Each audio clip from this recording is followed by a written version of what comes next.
Ons bid dat U waarlik in hierdie dae, hierdie regering by 'n punt sal bring dat hulle sal besef dat U nodig, dat hulle voor U sal buig en tot bekering sal kom, want Here, U woord sê vir ons moet bid vir hulle wat hoog geplaas is, vir die redding van hulle siele, want U wil nie hê dat een siel verlore moet gaan nie.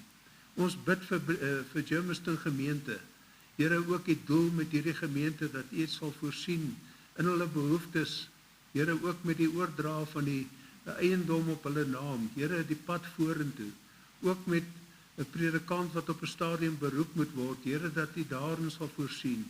Ons bid dit alles in die naam van Jesus Christus alleen. Amen. Nou, ons gaan ons Bybels oopmaak en wel in Josua 14 wat ons gaan saam lees. Die opskrif daar, Caleb ontvang Hebron vir homself. Josua 14 vanaf vers 1 wat ons gaan saam lees. Ek begin by vers 1. En dit is wat die kinders van Israel as erfdeel in die land Kanaan ontvang het, wat Eliezer die priester en Josua die seun van Nun en die familiehoofde van die stamme van die kinders van Israel aan hulle as erfenis uitgedeel het. Deur verloting het hulle hul erfdeel soos die Here deur verloting van hulle erfdeel, soos die Here deur die diens van Moses beveel het, met betrekking tot die 9,5 stam. Want Moses het die erfdeel van die 2,5 stam oos van die Jordaan gegee, maar aan die Lewiete het hy geen erfdeel onder hulle gegee nie. Want die kinders van Josef was 2 stamme, Manasse en Ephraim, maar aan die Lewiete het hy geen aandeel in die land gegee nie, behalwe die stede om in te woon, met hulle weiveld vir hulle vee en hulle goed. Soos die Here Moses beveel het, so het die kinders van Israel gedoen in die land en die land verdeel. Toe die kinders van Juda nader gekom om Josua en Gilgal en Caleb die seun van Jefune, die kinders het vir hom gesê, U weet die woord wat die Here met Moses die man van God in Kades Barnea gespreek het met betrekking tot my en met betrekking tot U. 40 jaar was ek oud toe Moses, die knegt van die Here, my uitgestuur het van Kades Barnea af, om die land te verken, en ek het hom berig gebring, soos dit in my hart was. Maar my broers wat saam met my opgetrek het die hart van die volk laat versmelt, terwyl ek volgehou het om die Here my God te volg. En die dag het Moses gesweer en gesê, waarlik, die land wat jou voet betree het, sal aan jou en aan jou kinders in ewigheid as 'n erfdeel behoort, omdat jy volgehou het om die Here my God te volg. En nou, kyk, die Here het my laat lewe soos hy gespreek het, nou al 45 jaar, sedert die Here hierdie woord met Moses gespreek het, toe Israel in die woestyn getrek het. En kyk nou, ek is vandag 85 jaar oud. Ek is vandag nog so sterk, soos die dag toe Moses my uitgestuur het. Soos my krag toe was, so is my krag nou nog, om te veg en om uit te gaan en in te gaan. Gee my dan nou hierdie bergland, waarvan die Here daardie dag gespreek het, want U self het die dag gehoor, dat daar Enakiete is, en groot versterkte stede. Miskien sal die Here met my wees, sodat ek hulle kan verdrywe, soos die Here gespreek het. Toe het Josua hom geseën en aan Caleb, die seun van Jefune, Hebron as erfdeel gegee. Daarom het Hebron die erfdeel geword van Caleb, die seun van Jefune die Kenisit, tot vandag toe, omdat hy volgehou het om die Here, die God van Israel te volg. En die naam van Hebron was tevore stad van Arba. Hy was die grootste man onder die Enakiete, en die land het gerus van oorlog. Gaan terug daarna vers 6 as teks van oordenking. Toe die kinders van Juda nader gekom na Josua en Gilgal, en Caleb die seun van Jefune die Kenisit het vir hom gesê, U weet die woord wat die Here met Moses die man van God in Kades Barnea gespreek het met betrekking tot my en met betrekking tot U. Nou met hierdie teks van oordenking wat ek so pas aan die voorgehou het, wil ek graag as tema aan die voorhou eienskappe van ware geloof.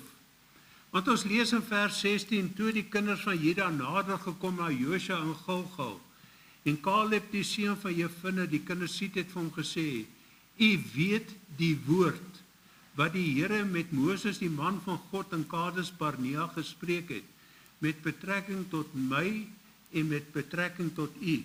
Nou, om te verstaan na watter woord Caleb hier verwys, moet ons as agtergrond van die gebeure teruggaan in die geskiedenis met hulle trek daar deur die woestyn. En dan moet ons lees daar in Numeri 13 vers 1 tot 2. En die Here het met Moses gespreek en gesê, stuur vir jou manne uit, dat hulle die land Kanaan, wat ek aan die kinders van Israel sal gee, kan verken.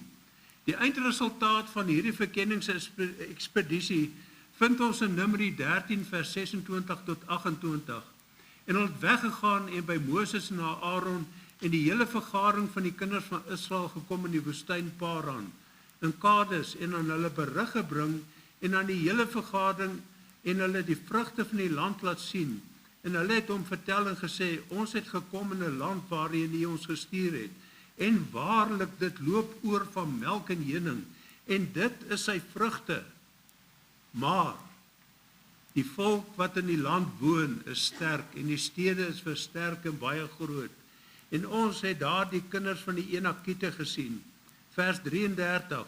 Ons het daar ook die reuse gesien, die kinders van Enak, van die reuse afkomstig, en ons was so sprinkane in ons oë. So was ons ook in hulle oë. Met daardie woordjie maar, het hulle daar die hele voorafgaande gedagte van die goedheid van die land tot niet gemaak, want nou konsentreer hulle op die probleem, die reuse. Caleb aan die ander kant het namens hom en Josua 'n ander verslag aan die volk gebring, want ons lees in Numeri 13 vers 30. Toe het Caleb die volk stil gemaak teenoor Moses en gesê, laat ons gerus optrek en dit in besit neem, want ons kan dit sekerlik oorweldig. In opvolg tot hierdie gebeure het die Here 'n uitspraak teenoor Moses gemaak, want ons lees in Numeri 14 vers 24. Maar my knegt Caleb, omdat 'n ander gees in hom was, en hy volhard het om my te volg, hom sal ek bring in die land waarin hy gekom het, en sy nageslag sal dit in besit neem. Dit bring ons dan by die spesifieke woorde, wat Caleb in ons geleesde gedeelte, daar teenoor Josua gebesig het, wat hy gesê het, u onthou nog die woorde wat gespreek is, want waarna verwys Caleb? Nou na 45 jaar later kom spreek hy met Josua oor die verdeling van die land, en dan kom ons by daardie teks van oordenking uit, en ons lees ook in Numeri 14 vers 30, want waarlik, julle sal nie in die land kom waaroor ek my hand opgehef het, om julle daarin te laat woon nie, behalwe Caleb, die seun van Jefune, en Josua, die seun van Nun. Ander woorde, Caleb kom nou na Josua met die verdeling van die land, en hy sê, onthou jy die woorde 45 jaar gelede, wat God gespreek het, en op grond van daardie woorde, wil ek nou hierdie land, hierdie gedeelte wat my toekom, wil ek in besit neem. En aan die hand van hierdie gebeure wil ek as tema aan die voorhou, eienskappe van ware geloof. Ek sê eienskappe van ware geloof, omdat talle van die dinge wat in hierdie geskiedenis vir ons opgeteken is, wat ons deur Caleb se lewe sien, vir ons praktiese voorbeelde is van eienskappe van geloof. Maar voordat ons daarna kan kyk, moet ons eers kyk na die oorsprong van Caleb se geloof. Waarin het Caleb se geloof gelê? Want ons sien in Numeri 13 vers 1 en 2, en die Here het met Moses gespreek en gesê, stuur vir jou manne uit, dat hulle die land Kanaan, wat ek aan die kinders van Israel sal gee, kan verken. Dis wat Caleb gehoor het. Dis wat God vir Moses gesê het. Hy het onwrikbaar geglo dat God, ongeag die omstandighede, die land aan hulle sou gee, wat behels het, dat hulle die volke wat in die land is, sou oorwin. Caleb het God op sy woord gevat. Daardie spesifieke woorde, die land Kanaan, wat ek aan die kinders van God sal gee. Hy het daardie woord gehoor. Nie iets snaaks wat hy gehoor het nie, maar God se woord wat na Moses toe gekom het, en wat God gesê het, hierdie land sal ek vir julle gee. Mense dink dat ekskuus, ek wil net terugkom hierso. Met ander woorde, daardie woorde wat hy van God gehoor het, en tereg sê God se woord vir ons in Romeine 10 vers 17. Die geloof is uit die gehoor, en die gehoor is deur die woord van God. Ander woorde, dit wat God vir ons kan laat opteken het, is God se woord, en God se woord is onwankelbaar. En dis presies wat Caleb hier besef het. God het gesê, ek gaan hierdie land vir julle gee, en hy het daarop gestaan, hy het daarom vasgehou. Mense dink dat geloof in God daarop berus om dramatiese uitsprake van God te ontvang. Hulle dink dat dit geloof in hulle harte sal werk as hulle op 'n bo-natuurlike wyse 'n belofte van God sal ontvang, terwyl ons uit hierdie voorbeeld sien van Caleb dat hy God geglo het omdat God gespreek het. Dit wat God gesê het was vir hom genoeg gewees. Hy het nie iets ekstra gesoek nie. En mense dink dat geloof berus in hierdie dramatiese uitsprake, en dit sien ons reg deur die geskiedenis, want wat het gebeur met Jesus se kruisiging volgens Matteus 27 vers 42? Ander het hy verlos, homself kan hy nie verlos nie. As hy die koning van Israel is, laat hom van die kruis afkom, en ons sal in hom glo. Met ander woorde, laat daar iets dramaties gebeur, dan sal ons in hom glo. Hulle sal nie glo nie, en hulle het nie geglo nie. Hulle het nie geglo dat Jesus opgestaan het nie. Die tendens van ons tyd is dat mense God se woord nie meer onvoorwaardelik wil aanvaar nie. As iemand 'n uitspraak maak wat een of ander bo-natuurlike gebeurtenis ook daaraan gekoppel is, dan is dit asof mense sê, ja, nou moet ons daar volgens gaan. Ons kry in ons dag baie wat daar uitsprake gemaak word, waar mense hierdie sogenaamde bo-natuurlike verskynsels gesien het, engele het aan hulle verskyn en so meer. En dan beskou mense, dit het gesag en nou kan ons dit glo, terwyl God wil hê, kom ons let op sy woord. Want hy sy woord vir ons gegee. En sy woord is waar en onwankelbaar. Wanneer die kind van God se woord onvoorwaardelik aanvaar, juis omdat God dit gesê het, is dit die Here wat die geloof in die kind van God se lewe kom bewerk. Want ons lees volgens Numeri 14 vers 24. Maar my knegt Caleb, omdat 'n ander gees in hom was, en hy volhard het om my te volg, hom sal ek bring in die land waarin hy gekom het, en sy nageslag sal dit in besit neem. Caleb het gestaan op God se woord, en God kom versterk Caleb, en hy sê, daar's 'n ander gees in hom, 'n ander gesindheid, 'n gees van geloof, en hy neem God se woord aan, en hy staan op God se woord, onwankelbaar, en God het dit in vervulling laat gaan. Die probleem van ons tyd is dat mense God nie meer wil op sy woord vat nie. Inteendeel, mense bevraagteken God se woord, juis omdat daar al hoe meer geleerdes en teoloë is, wat by Bybelse leerstellings bevraagteken. Dit is so ver gegaan dat die Bybel in sy geheel bevraagteken word.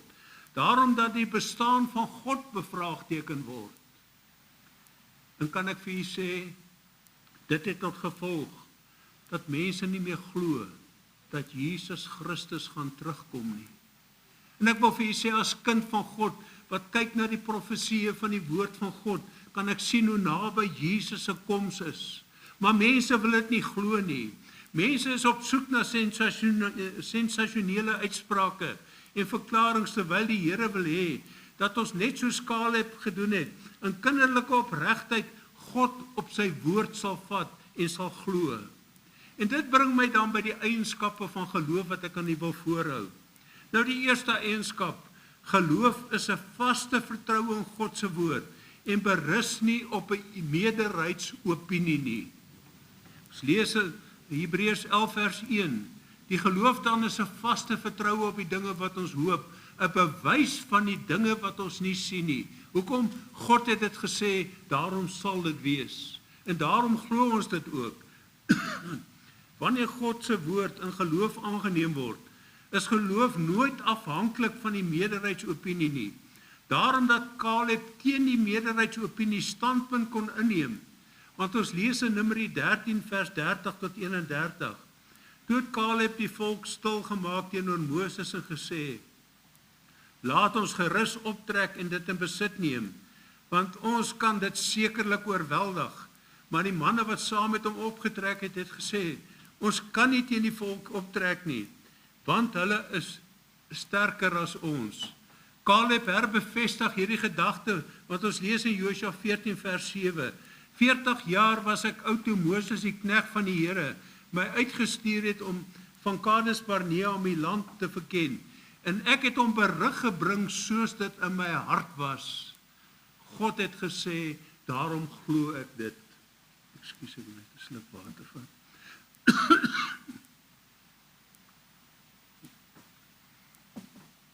Reg deur die geskiedenis is dit vir ons opgeteken, dat geloofshelde as enkelinge, hulle nie aan die massas gestuur het en deur die massas beïnvloed is nie, maar dat hulle God vertrou het en het God se hand in beweging gekom om hulle deur te dra in dit wat hulle geglo het.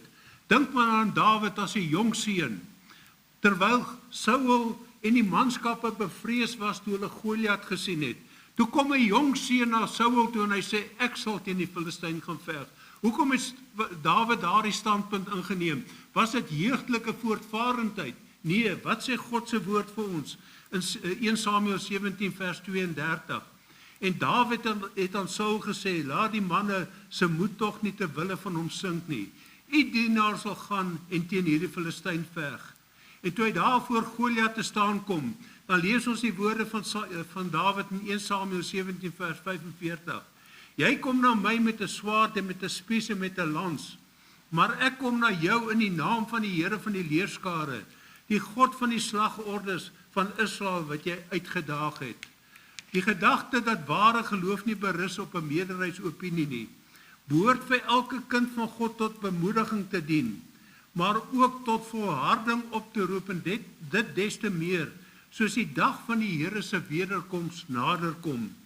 Want volgens Matteus 24 vers 12 sien ons dat die meerderheidsopinie daarop berus dat die liefde van die meeste sal verkoel, dat mense sal sê, man, ek weet nie of dit waar is. Mense se liefde sal verkoel, en hoe ervaar ons dit nie in die dag wat ons leef nie, dat daar mense van die Christelike geloof wegval, mense wat ongered is, maar wat aan die Christelike geloof behoort het nie meer 'n probleem om weg te val van die Christelike geloof nie, en inteendeel standpunt in te neem teen die Christelike geloof en sê ons wil daarom niks meer te doen hê nie. Ongelukkig dink baie kinders van God dat dit onafwendbaar is dat alle kinders van God se liefde sal verkoel aan die einde van tyd. God se woord sê dit moet nie so wees nie. God se woord sê die liefde gaan verkoel, maar vir u en my as kind van God het ons nodig om ons oë op Jesus te rig en te weet dat hy waarmaker is van sy woord. Teenoor hierdie meerderheidsopinie sê God se woord vir ons dat ware geloof sal volhard in die liefde van Jesus. Want ons lees in Matteus 24 vers 13, maar wie volhard tot die einde toe, hy sal gered word. Ons lees ook in Hebreërs 10 vers 23 tot 25. Laat ons die belydenis van die hoop onwankelbaar vashou, want hy wat dit beloof het is getrou. En laat ons op mekaar ag gee om tot liefde en goeie werke aan te spoor. En laat ons onderlinge byeenkomste nie versuim, soos sommige die gewoonte het nie, maar laat ons mekaar vermaan, en dit des te meer na mate julle die dag sien naderkom. Kind van God, dat ons as kinders van God in 'n eenheid by mekaar sal kom, ons onderlinge byeenkomste nie sal minag nie, maar sal sien dis 'n geleentheid om die tyd uit te koop, sodat ons rein en heilig sal wees, wanneer Jesus Christus kom, om sy bruid te kom haal. En ek wat God se woord glo, dat Jesus se koms om sy kinders te kom haal, letterlik in vervulling sal gaan. Ons het die verantwoordelikheid om mekaar te bemoedig, maar ook op te roep tot 'n heilige wandel, sodat ons nie beskaamd voor die regterstoel sal staan nie. Maar 'n tweede eienskap, geloof is nie haastig nie. Ons sien verder volgens Caleb se lewe en optrede, dat geloof nie haastig is nie. Omdat die eindresultaat Al het hy dit nog nie fisies in besit geneem nie, is dit reeds sy deel, want God het dit gesê. Daarom lees ons in Josua 14 vers 10, en nou kyk die Here wat my laat lewe het soos hy gespreek het. Nou al 45 jaar sedert die Here hierdie woord met Moses gespreek het, toe Israel in die woestyn getrek het. En kyk nou, ek is vandag 85 jaar oud. Ander woorde, Caleb het vasgehou aan God se woord. Caleb het vasgehou want God het dit gesê. En daarom het hy by daardie punt gekom, dat hy geweet het, God se woord sal ook in vervulling gaan. Hy was nie haastig nie, hy het vasgehou aan God se woord. Hierdie gedagte van geloof is nie haastig nie, word vir ons bevestig in Jesaja 28 vers 16, die B-gedeelte. Hy wat glo, sal nie haastig wees nie. Dit is algemeen maklik vir mense om aanvanklik God se beloftes te sien en te sê, maar ek eien my dit toe. Ek gaan op God se woord staan. Maar wanneer geloof aan 'n tydstoets onderwerp word, is dit nie meer so maklik nie. Caleb kon staan op God se woord. Caleb het vir 45 jaar op God se woord gestaan. En ongelukkig kom ons by daardie punt as mense, kinders van God ook, ek praat vir myself ook, dat ons by daardie punt kom. Ons het God se beloftes, maar ons is baie keer ongeduldig, ons is te voortvarend, ons wag nie op God se tyd nie. God se woord sê vir ons in Hebreërs 11 vers 6, sonder geloof is dit onmoontlik om God te behaag, want hy wat tot God gaan moet glo dat hy is en 'n beloner is van die wat hom soek. Ander woorde, God het dit gesê, glo dit, ongeag die tydsloop. Ook hierin het Caleb die geloofstoets geslaag, want 45 jaar het hy God op sy woord gevat, totdat God die woord in vervulling laat gaan het. Dit was om te wag op God se tyd, vir die belofte om in vervulling te gaan. Want ons lees in Josua 14 vers 7, 40 jaar was ek oud, toe Moses die knegt van die Here my uitgestuur het van Kades Barnea. Vers 10, en nou kyk, die Here het my laat lewe soos hy gespreek het. Nou al 45 jaar, sedert die Here hierdie woord met Moses gespreek het. Kan jy sien hoe hierdie man volstaan het in God se woord, op waarheid vasgehou het, in geloof gestaan het. En toe ek hierna kyk, toe dink ek aan myself en ek besef, Here, hoeveel geloofstoetse het ek al gedop? Hoeveel keer het ek al vir siele begin bid, want is God se wil dat siele gered moet word?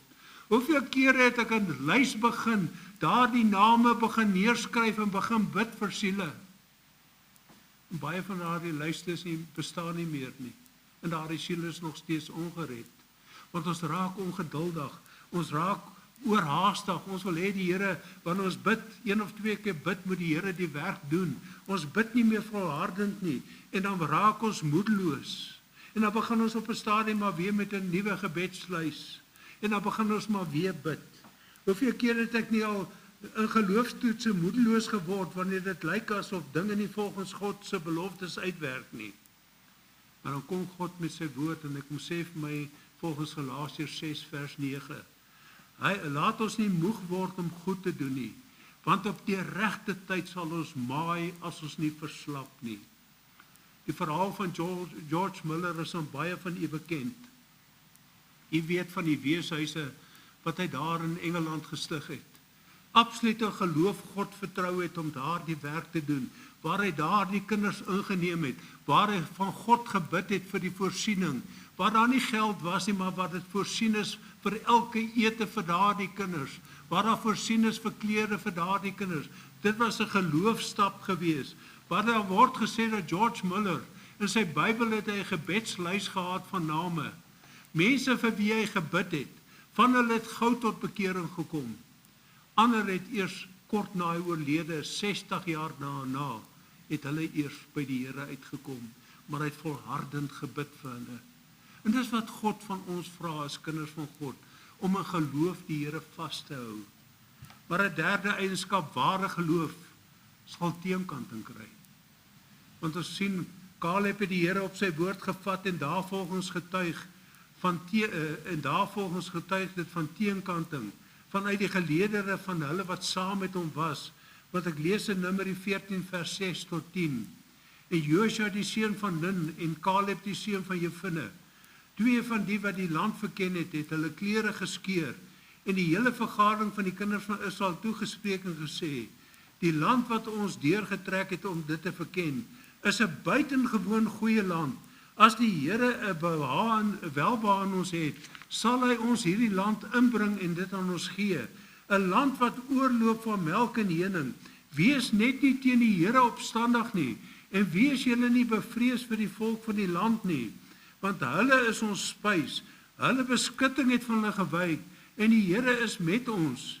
Wees nie bevrees vir hulle nie. Toe sê die hele vergadering dat hulle gestenig moet word. Maar die heerlikheid van die Here het in die tent van samekoms verskyn vir al die kinders van Israel. Die 10 verspieders het die volk opgehits en gesê, ons kan nie intrek nie. En toe Josua en Caleb met hierdie verslag kom, toe sien ons dat daardie 10 verspieders en die hele volk wou teen hulle opstaan om hulle dood te maak, totdat God se heerlikheid ingekom het en hulle beskerm het.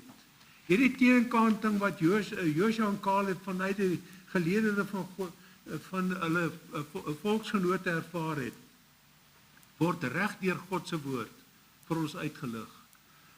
Elke een wat in geloof die Here navolg, sien ons die stryd wat daar vir hulle sal wees. God se woord sê ook vir ons, en dit kom nou in my gedagte op, elkeen wat God vrugtig wil lewe in Christus Jesus, sal vervolg word. Kom ons kyk na voorbeelde in God se woord. Dink maar aan Job se vrou. In plaas daarvan dat sy hom ondersteun en bemoedig het, in hierdie tyd van uiterste beproewing, word sy vir hom 'n teestander en 'n struikelblok. En ek wil vir u net sê, ons moet iets nie uit die oog uit verloor nie. Job se vrou, dit was ook haar kinders wat gesterf het. Job se vrou, dit was ook haar sekuriteite toe al daardie eiendomme en rykdomme weggeroof is. Sy was in dieselfde stryd as wat Job was, maar ons sien ons dat Job volstaan het, maar haar geloof het gefaal. Job staan in geloof terwyl sy vrou in ongeloof verval het en vir hom 'n teestander geword het, want ons lees in Job 2 vers 9 tot 10. Toe sê sy vrou vir hom, volhard jy nog in jou vroomheid, seën God en sterf, maar hy antwoord haar, soos 'n dwaas praat jy. Die goeie sou ons van God aanneem, en nie ook die slegte aanneem nie. By dit alles het Job nie gesondig met sy lippe nie. En ek wil vir u sê, net so lê daar vir ons as kinders van God, hoe nader ons aan die eindtyd kom, lê daar vir ons spot en hoon voor. Ons wat sê dat Jesus weer gaan kom, ons gaan die bespotting van die mensdom word. Dit gaan vir ons gesê word, hulle gaan spot daarmee, inteendeel dit word al reeds gedoen dat daar gespot word. Want ons sien dit sal toeneem, want ek lees in 2 Petrus 3 vers 3 tot 5. Dit moet julle veral weet dat daar aan die einde van die dae spotters sal kom, wat volgens hulle eie begeerlikhede wandel en sê, waar is die belofte van sy wederkoms? Want vandat die vaders ontslaap het, bly alles soos dit was, van die begin van die skepping af. Want moetswillig vergeet hulle, dat daar van lankal af hemele was, en 'n aarde uit water en deur water, wat ontstaan het deur die woord van God. Let op vers 17, nou dat julle dit vooruit weet, geliefdes, moet julle op julle hoede wees, dat julle nie miskien meegesleep word, deur die dwaling van sedelose mense, en wegval uit julle eie vastigheid nie. Baie duidelik dat God vir ons sê, pas op in hierdie eindtyd, want daar gaan mense wees, wat God se wederkoms gaan tot niet probeer maak, maar staan in die geloof. Maar 'n vierde eienskap van geloof, geloof verswak nie. Ons sien verder in Caleb se lewe die optrede dat geloof nie verswak het nie. Want ek lees in Josua 14 vers 11. Ek is vandag nog so sterk soos die dag toe Moses my uitgestuur het. Soos my krag toe was, is my krag nou nog, om te veg en om uit te gaan en in te gaan. Nou die teks wat ek hier aanhaal, verwys na Caleb se fisiese, liggaamlike kragte. Na 45 jaar is hy nog net so sterk soos wat hy was as 'n jong man van 40. En iets staan vir my daaruit in die praktiese geloof wat hieruit deur uitgebeeld word. En dit is dat God se belofte hand aan hand gaan met die kind van God se fisiese omstandighede, sodat ek die belofte in besit sal kan neem. God sal nooit 'n belofte gee, sodat een aan wie die belofte gegee is, die belofte nie ten volle deelagtig kan word nie. Alhoewel 45 jaar verloop het waarin Caleb God se belofte van 'n grondgebied aan hom vasgehou het, het hy met die vervulling van die belofte nog steeds die krag gehad om fisies te gaan oorwin, daardie volke en daardie mense te gaan uitdryf en te oorwin in daardie landstreek wat hy ingeneem het. Abraham het God geglo dat sy nageslag soos die sterre van die hemel sal wees. En Abraham was 100 jaar oud toe Isak gebore is. Maar God het met daardie belofte vir vir Abraham en Sarah bewaar, sodat hulle vir Isak in sy lewe kon inbou, sodat hy 'n godsman kon word, wat in die voetspore kon volg van Abraham, om God te glo. Dink maar aan Simeon en Anna, daar in Lukas 2 vers 26 tot 29. Ons verwys na Simeon. En aan hom was dit deur die Heilige Gees geopenbaar, dat hy die dood nie sou sien voordat hy die Christus van die Here gesien het nie. En hy het deur die Gees in die tempel gekom, en toe die ouers die kindjie Jesus inbring, om met hom te handel volgens sy gebruik van die wet, het hy hom sy arms geneem en God geloof en gesê, nou laat u Here, u diensknegt gaan in vrede volgens u woord. Want u het my in die lewe gehou, u het my hier gehou, dat ek hierdie belofte wat u vir my gegee het, dat dit in vervulling kon gaan, en ek kon dit sien, want u is 'n waarmaker van die woord. Die psalmdigter sê volgens Psalm 92 vers 15 tot 16, in die gryse ouderdom sal nog vrugte dra, hulle sal vet en groen wees, om te verkondig dat die Here reg is, my rots, en in hom is geen onreg nie. Maar as my 'n 5de eienskap van ware geloof. Geloof word nie ontmoedig nie. Ons sien verder in Caleb se lewe en optrede, dat geloof nie deur die sigbare ontmoedig word nie. Want ek lees in Josua 14 vers 12. Gee my dan nou hierdie bergland waarvan die Here daardie dag gespreek het, want u self het die dag gehoor, dat daar Enakiete is en groot versterkte stede. Miskien sal die Here met my wees, sodat ek hulle kan verdrywe, soos die Here gespreek het. Ons moet onthou dat die land Kanaan nie ontvolk is, in daardie 40 jaar wat die volk deur die woestyn getrek het nie. Daardie volke het magtiger geword, daardie stede het uitgebrei en groter geword. Daar was 'n groter weermag met wie hulle te doen sou kry, as hulle die land binnekom. Maar nou sien ons dat Caleb deur sy optrede beklemtoon hy die geloof wat hy in God plaas. En hy eis vir hom die landstreek, wat vanuit menslike oogpunt die moeilikste landstreek was. Want hy sê, ek wil die bergland hê, daar waar die reuse is. Dis waar ek wil intrek. Met ander woorde, hy word nie ontmoedig nie. Daar waar die Enakiete is. En nou moet ons weet, dis nie net Enak wat daar was nie. Dis nou die reuse 3 seuns met wie hy te doen het.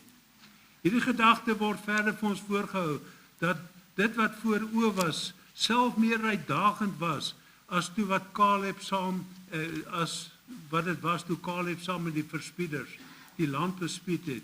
Nou is dit nie meer die gevreesde reus Enak, wat verdrywe moet word nie, maar sy gevreesde 3 seuns, want ons lees in Josua 15 vers 14, en Caleb het die 3 seuns van Enak, Sesai, Ahiman en Talmai, afstammelinge van Enak, daaruit verdrywe. Hy word nie ontmoedig nie. Dis nie net 1 reus nie, dis 3 reuse nou wat vir hom wag. Reg sê God se woord in Romeine 10 vers 11. Want die skrif sê, elkeen wat in hom glo, sal nie beskaamd word nie.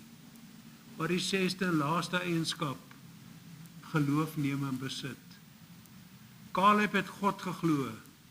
Caleb het in ooreenstemming met God se belofte die grondgebied wat hy aan hom beloof het in besit geneem. Ons lees in Josua 14 vers 14. Daarom het Hebron die erfdeel geword van Caleb, die seun van Jefune die Kenisit, tot vandag toe, omdat hy volgehou het om die Here, die God van Israel te volg. En ek wil op hierdie punt wil ek graag 'n persoonlike getuienis gee. Ek is bekend met die nuwe protestantse kerk sedert 1975. Was nog ongered gewees, maar ek was bekend gestel deur iemand in Springs gemeente. Ek het af en toe daar besoek en dit was 'n kerk, groot gemeente in daardie jare. Is later my pad geloop en in 1985 het die Here my siel kom red. In 2 maande na my redding, toe gaan ek na Benoni gemeente want ek het gehoor daar's 'n gemeentetjie in Benoni. Want ek het die woord gehoor in Springs gemeente en dis die woord wat in my hart aanklank gevind het. En toe die Here my siel red, het ek geweet dis die woord wat ek wil hoor. En ek onthou ek het daar na 'n gemeentetjie toe gegaan daar in Benoni. Hulle het nog die gemeente het nog die kerk gedeel met 'n ander kerk wie se kerk gebou dit was. Daar in 1985. En ek het daar in daardie gemeente ingestap. Dit was 'n aanddiens. En ek het daar gesit en ek sien 'n paar mense en dog nou wat gaan hier aan? Met die gedagte aan Springs gemeente waar hulle in hulle massas gesit het. En ek sit daar in daardie gemeentetjie. En dit kom in my hart op en die Here sê vir my, dis hier waar jy my gaan dien.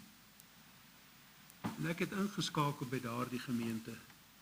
En ek weet, dis 'n gemeente wat gesukkel het. Daar was maar baie stryd en beproewing gewees. En ek weet in kerklike kringe was daar baie uitsprake gemaak dat Benoni gemeente geen bestaansreg het nie. Ons moet maar eerder die gemeentetjie toemaak. En dan het ek telkens vir persone wat het gesê, ek weet nie hoe gaan jy dit reg kry nie. Hoekom? Want God het vir my gesê, dis waar ek moet dien. En ek het die Here gedien in daardie gemeente. Deur die genade van die Here kon daardie gemeente in 2004 'n selfstandige gemeente word. En het dit goed gegaan met daardie gemeente. Tot die tragiese skeuring van Augustus 2022. Toe daardie gemeente geskeur het en daar 'n groepie van omtrent 21 of 22 lidmate oorgebly het. En die gedagte het in my hart opgekom is dit dan nou die einde van Benoni. Moet ek nou maar Kempton toe ry of Boksburg toe ry? Kempton is 3 keer verder van waar ek op die afstand wat ek toe op daardie stadium gery het kerk toe. Boksburg was 2 keer die afstand. Maar die gedagte kom weer by my op. Dis hier waar jy my gaan dien. Dis wat God se woord was. En kon ek saam met daardie groepie van mense, kon ons maar daar op God se woord gaan staan. En die Here vashou. En het dit begin ontwikkel, daardie groepie. Die gesindheid wat daar was, 'n eendragtigheid.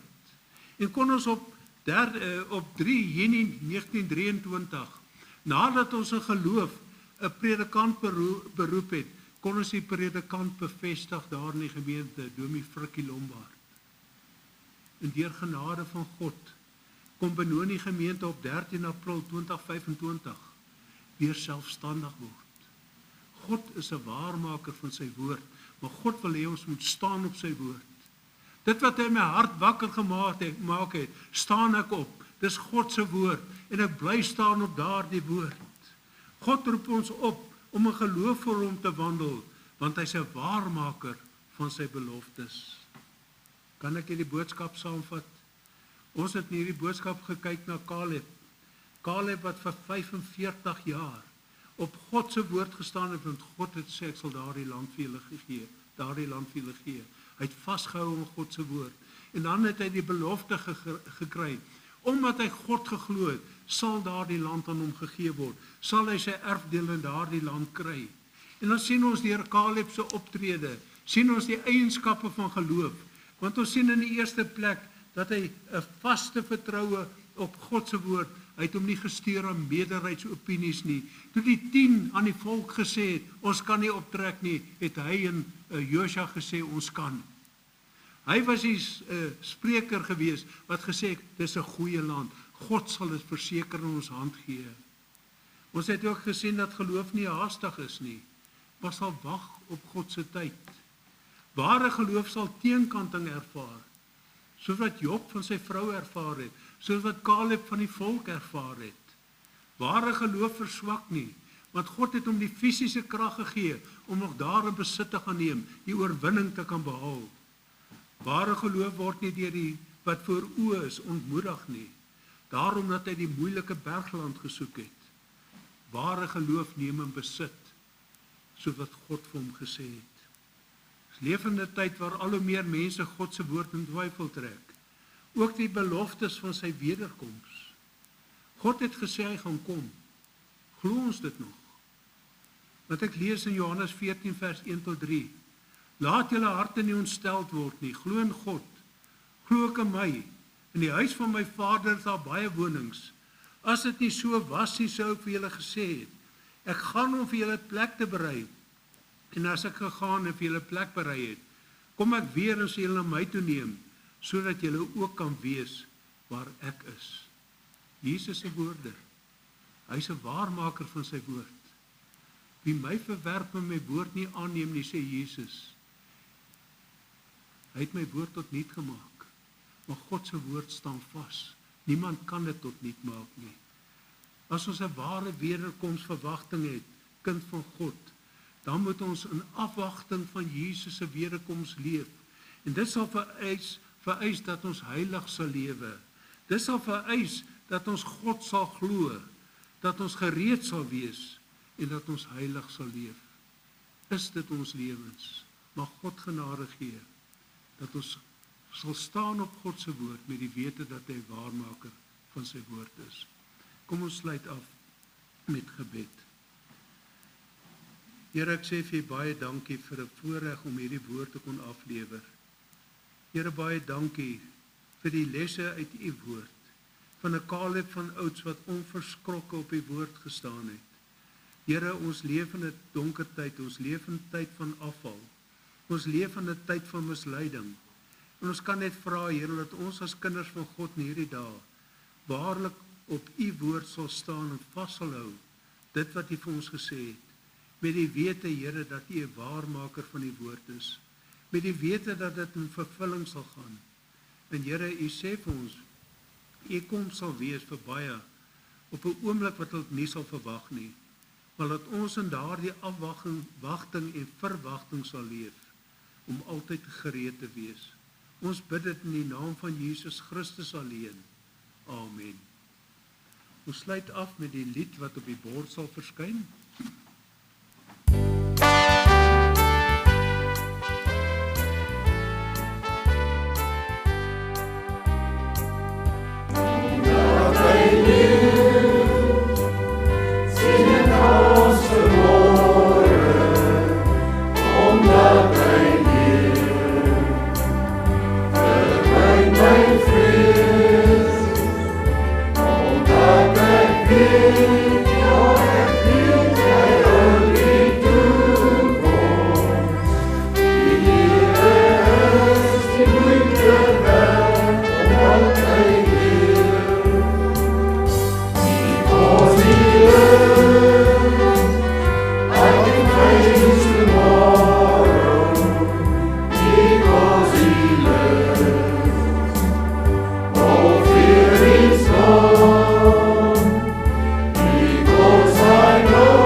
Die liefde van God die Vader, die gemeenskap van die Heilige Gees met die wesen bly. Amen.